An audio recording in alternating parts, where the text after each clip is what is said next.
You don't lose interest. Your brain shuts it down when things get real. And if this has happened to you more than once, it's not random. It's not bad timing. It's not because you're incapable of love or commitment. It's a pattern your brain learned a long time ago. At the beginning, everything feels intense. You think about them constantly. You check your phone more often than you want to admit. You replay messages, eye contact, small moments, tiny details in your head. There's uncertainty, and your brain loves uncertainty because uncertainty creates dopamine. Dopamine is the chemical of anticipation, not connection. It's released when something feels just out of reach, not when it's stable, available, and secure. So early attraction often isn't really about the person. It's about the chase, the tension, the emotional pull of not knowing where you stand. Your brain stays alert, engaged, focused. But then something changes. They start showing interest. They text consistently. They make it clear that they like you and want you. And suddenly the excitement fades. Nothing bad happened. They didn't become less attractive. They didn't change who they are. But something inside you turns off. This is where the confusion starts.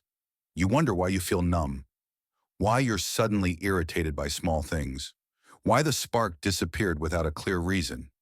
You might tell yourself you're too picky, that you lose feelings easily, that relationships always start strong and then die for you. But that's not the real reason. What actually happened is that your brain lost the emotional tension it depended on. For many people, attraction was never built on safety. It was built on distance. Distance felt familiar. Distance felt controllable. Distance felt safe. And this usually begins early in life. If you grew up feeling emotionally unseen, criticized, or pressured, your nervous system learned an important rule. Closeness equals expectations. Attention equals responsibility. Being chosen means you might lose yourself. So when someone genuinely likes you, your brain doesn't experience comfort. It experiences threat, not logically, not consciously, but physically. Your nervous system shifts into protection mode. This is known as avoidant attachment. Avoidant attachment doesn't mean you don't want love. It means love activates discomfort in your body.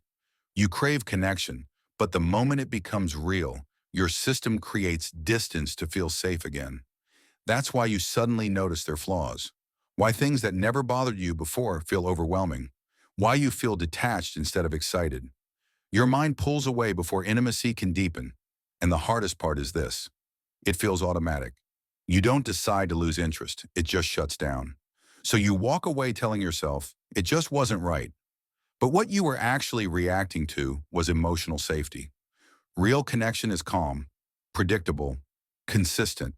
But if your nervous system is used to emotional ups and downs, calm feels empty. Your brain mistakes peace for boredom. That's why unavailable people feel exciting, and emotionally available people feel dull. It's not because the unavailable ones are better. It's because your brain learned to chase intensity, not intimacy. And this pattern doesn't change by forcing yourself to stay, or by shaming yourself for how you feel, or by choosing different people while keeping the same nervous system. It changes through awareness. When you understand that losing interest isn't a personality flaw, but a learned nervous system response, your brain learned how to survive, not how to stay emotionally present. And if this video made you feel seen, if it put words to something you felt but couldn't explain, you're not alone. On this channel, we talk about why we think the way we do, why we repeat the same emotional patterns, and how our brains try to protect us in ways that no longer serve us.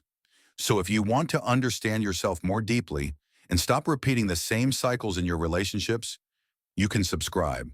Not because something is wrong with you, but because understanding yourself changes everything.